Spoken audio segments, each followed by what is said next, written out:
Hi, this is Bill Prater, and welcome to the Business Builder Show, where we feature champions in their respective industry from all over the planet. Our mission is to provide you with timely, provocative, and actionable resources that will inspire, promote, and accelerate your quest for business excellence. Today, we're going to find out exactly how you go about growing any company to $100 million. And Bob Norton's done it, and he's going to tell us how to do it.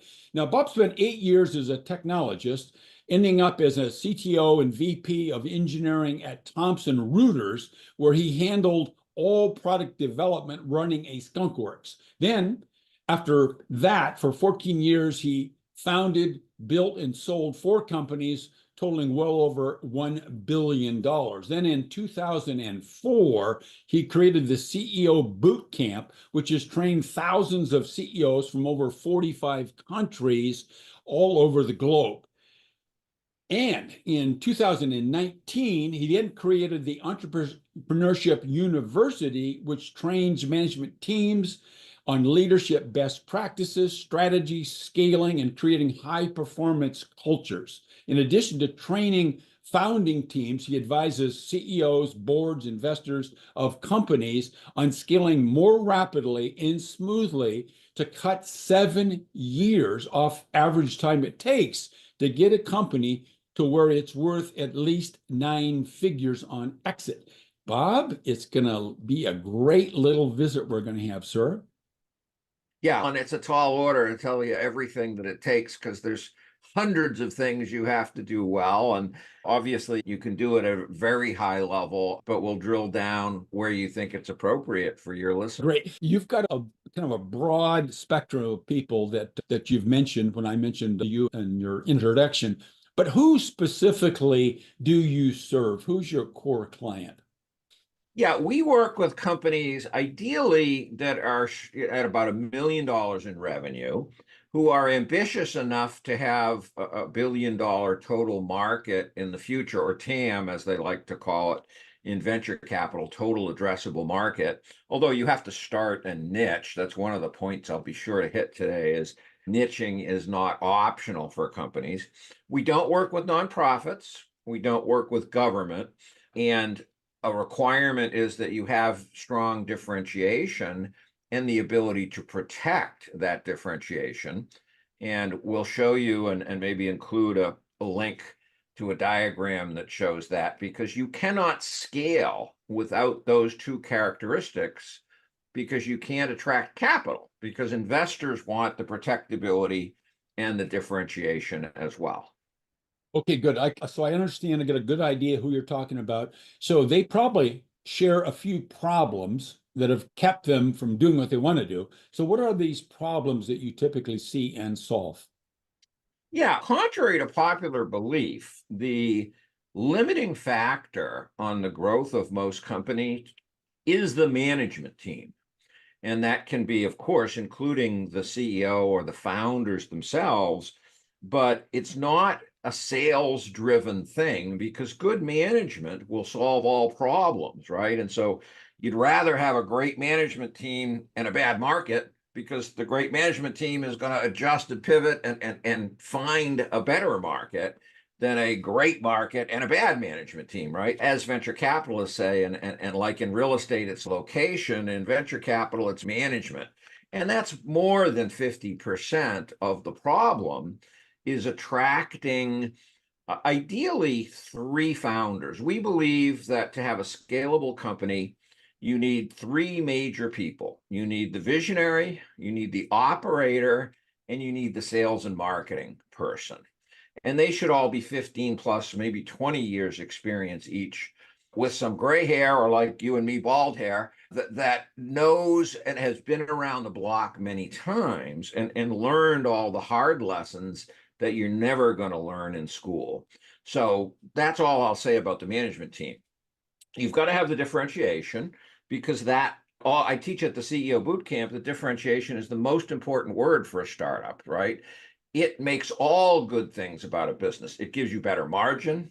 It gives you a more targeted marketing and sales campaign. So you're going to have lower marketing costs and higher conversion rates, which is multiplicative, not additive. when you think about the math of closing sales.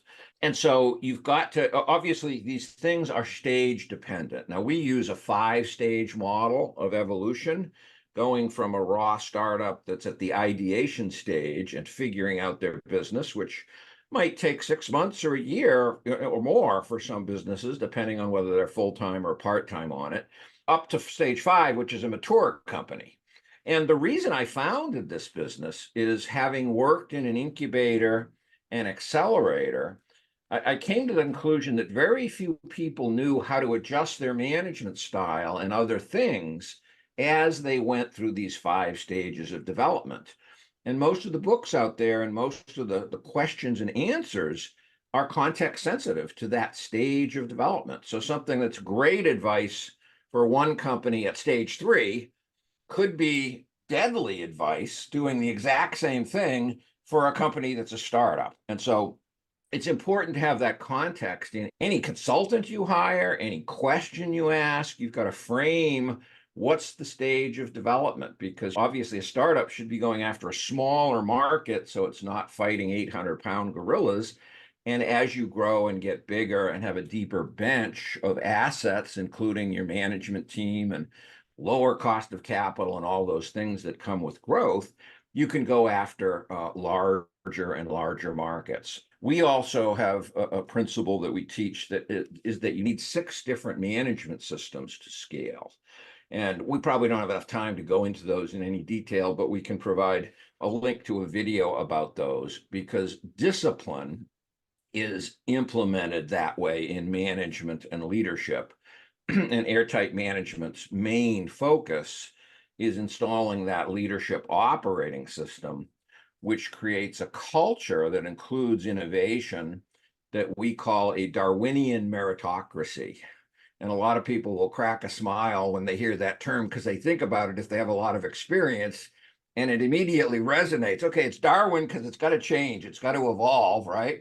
And it's a meritocracy because the more transparency and honesty and integrity and lack of politics you have, the better the performance of an organization. So we're always trying to push cultures in that direction. Of course, you don't want to take away the founder and the management's flavor and style, but there are certain things you have to do certain ways at different stages of development as you evolve from a $1 million company to a 10 million and to a $100 million company. Only 1 in 6,300 companies will ever reach $100 million in sales. That's 0.002%, right? So that's like winning the Oscar or the Olympics in terms of management. But I'm a believer that any company can become a $1 billion company. And here's why. A company is just a legal entity that you put products and services into, right? And so if you have a culture of innovation and dedicate a reasonable amount of resources to that innovation, you can continue to invent new products and to extend and improve old products. And so you can have sustainable long-term growth. And a company that's at $1 million that grows at 50% will be a $30 or $40 million company in 4 to 5 years. You're going to actually 32x the size of the business in 5 years at 50% growth, and you're going to more than 64x at 100% growth. That's just the math of 50% increase. It's like Ben Franklin, you get rich by 5% interest compounding. Try it at 50%. The math of that is the exponential cocky curve that you see for exponential growth that everyone wants to achieve, but it's very difficult without a deep management bench and obviously strong strategy, strong execution. Jim Collins of Good to Great, who benchmarked that item you quoted earlier, that it takes 7 to 10 years to build out the infrastructure to scale a business or get it to the point it's ready to scale. And what we do is we take that 7 to 10 years down to 1 year by dropping in pre-built systems and then tuning them for that business with all the training, coaching, and consulting so that we can guarantee success. And that word literally, we're the only company in the world that guarantees two things. We will add $10 million to the company's valuation, and we will guarantee a 50% return on investment on every dollar you pay us. So every dollar you give us, we're going to give you $50 back. And that will happen in just a 2 to 3 year period. So maybe you could, off the top of your head, tell us a case study, Bob, of a company that has come into your universe, and then how you took them through the journeys that you've teed up for us. So maybe a little case study of somebody that happened a year ago or 10 years ago. Yeah, sure. I have a case study I've written up that'll be easy to draw from. Of course, I've got many of these. We've installed Airtight Management at about 200 companies now. But I'll start with one and obviously remain nameless to keep confidences. But it was a doctor-run company that was a clinic with 4 branches at the time. And the owner and visionary and founder had experimental technology that he had been doing for 12 or 15 years when I joined the company for one of these 1-year engagements where we up-level the whole team with training. And essentially, we go in and we expand the strategy, the plan. We make sure there's niches and financing strategy for that so that capital can become cheaper, because then you have a bigger audience and a lower cost of capital. It's not high risk capital once you've established the unit economics of the business. So we went in and we installed a more complete management team, took all the burden off the visionary because he was the Energizer Bunny and running around and doing everything and burning himself out.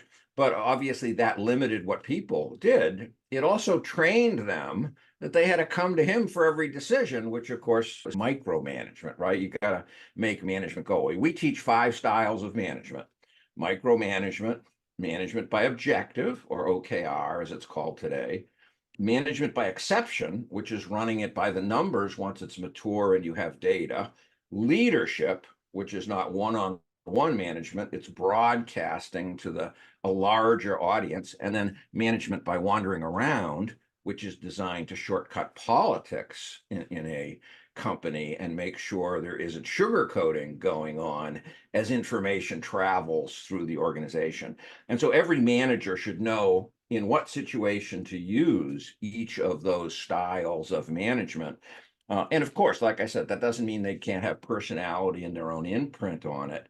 But they know that with this person in this situation, I should use that management style based on the training. And of course, this is coming from 75 to 100 years of management science.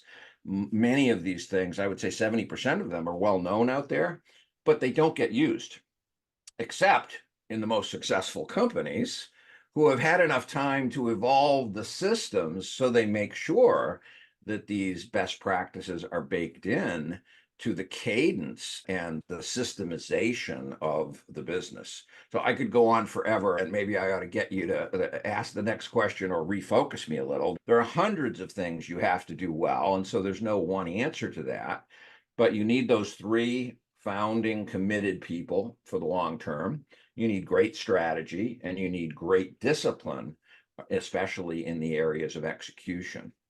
You also need a leadership development program to grow your own managers, because, as I said earlier, the limiting factor on the growth of most companies is the quality of their management team. And you want to promote a lot of people from within so that you don't dilute and lose institutional knowledge as the company grows more rapidly. You mentioned gorillas, and you're in a competitive industry yourself, Bob. So tell us, how do you differentiate yourself from all that competition out there in the management consulting business and put them, if you will, in the dust, so to speak? There's 5 or 6 ways that we differentiate. Number 1, we have the guarantee that I mentioned, Right. which no one else in the world does. Number 2, we have a hybrid product service. Okay, we're bringing an enormous amount of intellectual property to the table in the form of 600 videos, models, systems, best practices. These are things that it took me 30 years to collect and curate and create and bake into the training we're doing. And so we're going to do this 5 or 10 times faster than a full-time CEO for the price of a fractional CEO, because we're coming with all this IP that we license permanently to those clients or customers to be able to get them going right away. Again, we're obviously that 7+ years that you can save in maturing the systems of the business.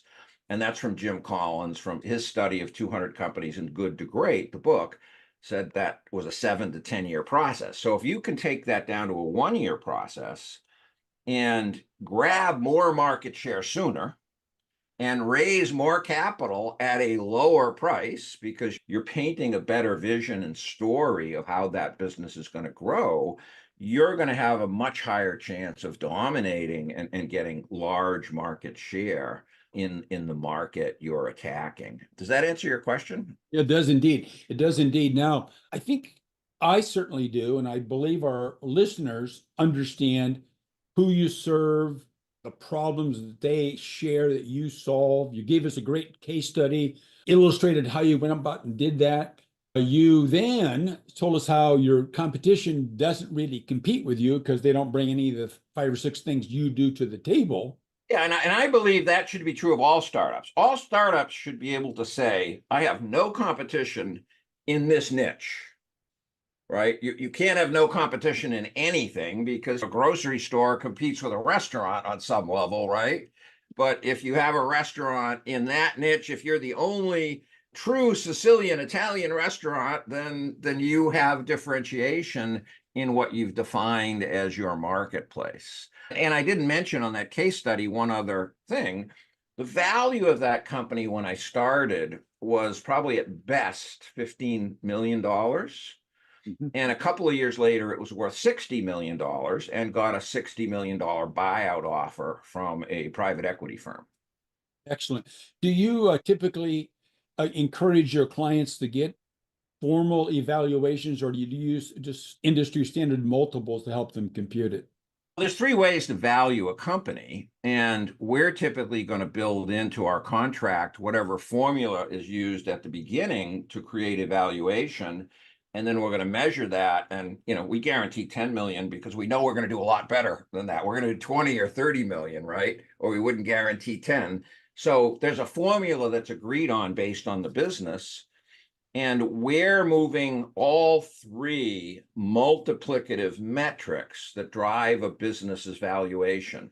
Most companies out there will only drive one of those. We're working on all 3 of those throttles, and they are top line revenue, growth rate, and price to earnings ratio. So we're going to attack price to earnings ratio by increasing the moats and the sustainable competitive advantage around the business. And we have 17 techniques to do this, and most companies only use one, and they should be using at least half of those 17 typically. We're going to drive top line sales by better systemization of the sales and marketing, better differentiation, and better targeting. And then we're going to also drive the growth rate by taking the growth limiters off the business, which is part of the management philosophy and the training of the team and finding the right people. I like to think of myself as the general contractor of building a skyscraper, right? You can't build a skyscraper alone. You can build a tiny house alone. But if you really want to build a scalable business to 50 or $100 million or even $25 million, then you got to think about building your team, right? And that means philosophy and values and cadence and discipline and a financial plan. And as you grow bigger, stretching the planning horizons, because, obviously an aircraft carrier needs to plan a little more in advance than a speedboat of when they're going to turn, right? That's good. I love that illustration. So let's talk about your business. So what were the major milestones that, looking back on your business's growth, Bob, what were the major milestones that you can identify and explain to us how you found them, how you overcome them, if there were challenges, whatever? I could answer that in the context of any business I've run, the 4 that I've sold and founded, or in the context of my clients, or even in an aggregate kind of way. So my brain is doing a double take on what's the best way to answer that question or what case to look at.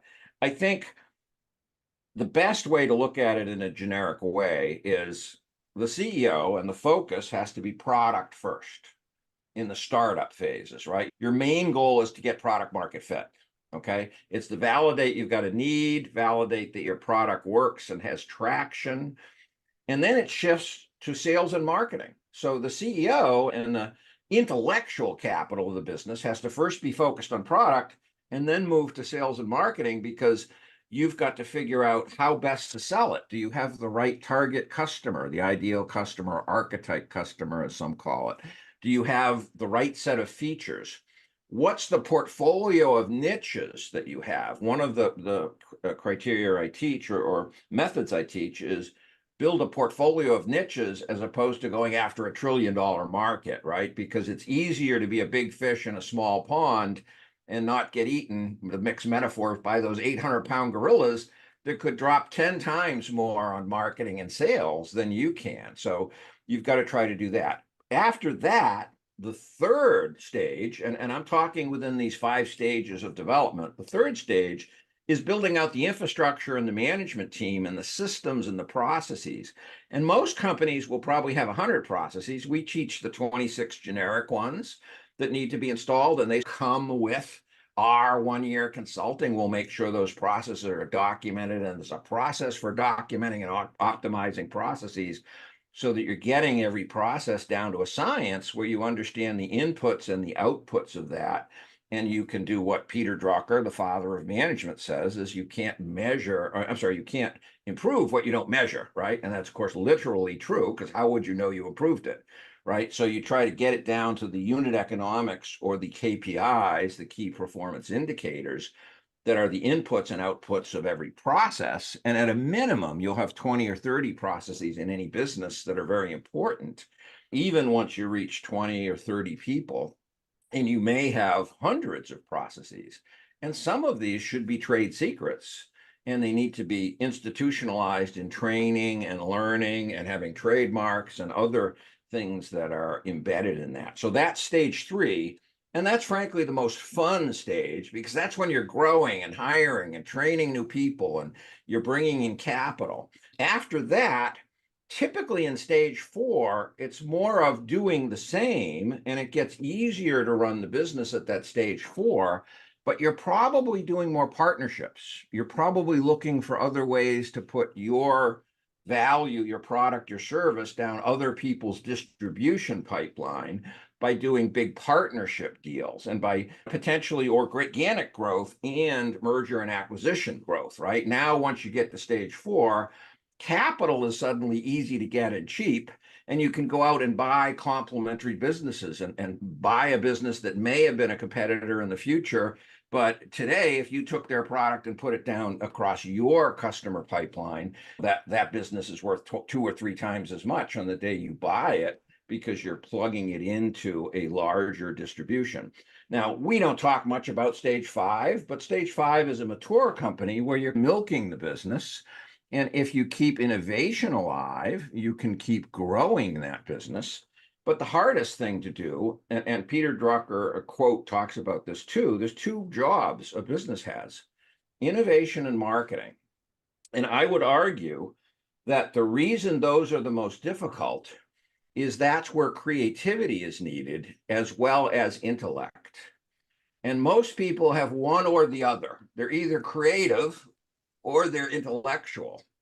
To find the maybe 5 or 10% of people that have both is very difficult, and they should be those top 3 people: the visionary, the operator, and the marketing and sales head, because they're bringing both business analysis and logic and process and structure to that part of the business, while also injecting the creativity that's necessary for constant innovation. And one of our 6 systems is Skunkworks Innovation, because every company should have a dedicated amount of resources going towards innovation, or all your resources will get eaten up by the day-to-day, and you won't be working on the business. You'll always be working in the business. So your own company, You got, in addition to yourself, what's your management team look like, Bob? I am a small boutique company, and just this year, we've decided to begin hiring and scaling. I have been developing Airtight Management for just over a decade now, and I have installed this myself in all these companies. We're now looking to hire 30 very experienced consultants who have management and executive experience, as well as either P&L experience running a business or consulting experience with organizational development and change management. And that will increase our staff. We'll be looking at 40 people by the middle of next year. And we want to be able to handle about 75 simultaneous clients by the end of next year. And then we'll continue to grow at 50 to 100% after that. So I have very decidedly run a lifestyle business while I've been building up the IP myself. And I've built the Train the Trainer program. So just now we're starting to push the throttle forward to build out our marketing and sales to scale. And we expect that we can become the #1 brand in the leadership operating system space because it's a brand new space. Or are you looking at being all over the USA and Canada, or what geography you're going to focus Well, on? ultimately globally, but in the next Okay, couple of years, the focus will be on the US. Obviously, we've trained CEOs, as you said earlier, in about right. 45 countries that I know of now. And all of these principles are industry and country agnostic. But of course, you've always got to have some feet on the ground in the company because there are cultural differences and legal differences in different areas. So ultimately, we'll license countries to people who have been one of our consultants and see growing that business and recruiting other consultants to help as many companies as possible over time with our intellectual property. Sounds like fun. Taking a microscope and looking at your business right now critically, Bob, what would you say is holding you back right now? Um, the limiting factor on our business that I have to think about all the time is our ability to balance recruiting and training of our consultants with the sales and marketing lead funnel, so that obviously if one of those gets too far ahead of the other, one side becomes unhappy, right? We want to be able to keep our consultants busy with business. I would say we're in a recession right now. I think we've been in a recession since Q4 of 2022, and that's been hot, that's been hidden by a high inflation rate and by the $6 trillion in extra money that was printed for COVID. But we're in a challenging environment and many consultants are struggling. We're not, because we're so differentiated, and there's literally no one else in the world that can do what we can do in our promise. So it's about training and keeping and filtering the best people and giving them both the basic foundational learning and the experiential learning, right? To become an Airtight consultant, you have to go through a training program, and then you have to shadow me on an engagement for each of the systems that you're going to become a black belt consultant in to be able to lead that implementation. Sounds very interesting. Training is, in one word, training is probably our biggest challenge. It sounded like training and balance of production capability with selling capability too. Yes. Those three is what I heard from you. Okay, we got people listening to you. They're enchanted, but they don't know how in the world to get a hold of you. And number one, so how do they get a hold of you? And then number two, I know that you're a resourceful company, Bob, and you've got some resources teed up for our listeners if they go get their hands on them. So how do they get the resources? How do they get a hold of you? Yeah, our main website is airtightgrowth.com, AIRTIGHT, growth.com. And we do have many free resources as well as very low cost resources. We also have the website entrepreneurshipu.com, which is our 50 some odd training programs with the 6 professional certifications. So as I said earlier, everything's context sensitive to where you are in your development. And it's best to call us at 619 scale 06 And then we can guide you to the appropriate thing, because we have the CEO Bootcamp website, Entrepreneurship University, and then Airtight Management. But we'll attach links, and we have a page with some free courses like the 30 skills needed to build, the design and launch a scalable company. We have an ebook on raising capital. We have an ebook on the 20 top reasons startups fail, which is based on some research out of CB Insights that sort of dissects what you have to do to avoid those problems. And I believe we can triple the success rate by putting the CEO through the CEO Bootcamp. Harvard MBAs come through that all the time, and they say, why the hell didn't they teach me this when I paid them $100,000 for my sheepskin from Harvard or Stanford or whatever? And the reason is this is all practical stuff that comes from 3 decades of experience growing and starting and running companies, and now well over 200, probably 250 or more companies that I've looked into their business models and learned and built generic tools to really help them accelerate every phase of that business. We try to work with companies that are $1 million plus. There are exceptions, but we'll send everyone to our CEO Bootcamp, our training program, and our Entrepreneurship University. But training isn't enough.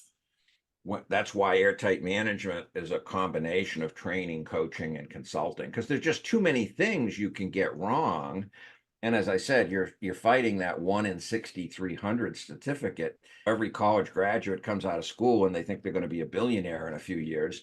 And then they learn the reality of how difficult that is. I've literally had college graduates call me up and say, can you coach me to be a billionaire by next year? And after I explained that Elon Musk took 12 years to make that benchmark, arguably the best entrepreneur in history, depending on whether you like or hate him, they may realize how silly an idea that is. Tell me, what's a question that I forgot to ask or didn't think of, whatever, Bob, that I could ask you that you could, 1, give us the question, 2, give us the answer that would really give a lot of value to our listeners? Look, yeah, spontaneously, not having thought about this, what's the number one mistake that holds back founders from building a scalable company? And I would say it's underestimating the help they need, getting a mentor, getting a coach that's done it before, and systematizing what they do to build the team. And that means, in Jim Collins's methodology of being a level 5 leader, I would say, and I've asked other very experienced executives this, and we estimate that only 20 or 25% of CEOs are what's called a level 5 leader. And probably the number one thing that they don't do to go from a level 4 leader to a level 5 leader is putting their ego aside.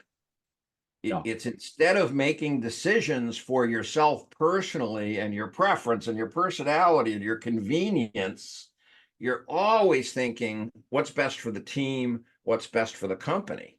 And typically that's a fiduciary responsibility and a legal responsibility, but lots of people don't understand that. CEO's job number 1 is building the team. And that's probably 50% of the time when you talk about recruiting, training, up-leveling, reviewing, and coaching up all your managers so they can coach up all the people under them. Whether you got 1 or 2 or 3 levels of management, you need to set that foundation of philosophy of management, values, principles, the Simon Sinek why.